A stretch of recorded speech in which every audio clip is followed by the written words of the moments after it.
si Buknoy at si Tikyo. Sabi ni Buknoy, "Pre, ano ba ang pagkakaiba ng complete at finish?" Sabi ni Tikyo, "Pre, kapag tama ang napapangasawa mo, then you are complete. Kapag mali naman ang napangasawa mo, ay walang duda, you are finished, my friend." Sabi ni Tikyo, "Nako, finish na nga ako."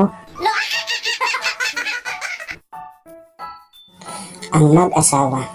Sabi ng misis, "Han, gusto ko yung gift mo sa akin para sa anniversary natin ay yung Louis Vuitton na bag." Sabi ng mister, "Okay, sige, bibili kita pero spill mo muna ang Louis Vuitton." Sabi ng misis, "Han naman, hindi ka naman mabiro. Joke lang yun. Evo naman talaga gusto ko eh." Sabi ng mister, "Ikaw talaga, ang bilis magbago ng isip mo." Si Kaloy at ang tindera ng kortina.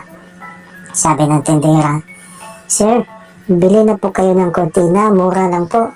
Sabi ni Kaloy, "Sige miss, bigyan mo ako ng isa para sa computer ko." Sabi ng tindera, "Sir, bakit po sa computer nyo gagamitin? Pangbintana po ito." Sabi ni Kaloy, "Okay lang miss, may Windows din naman yung computer ko."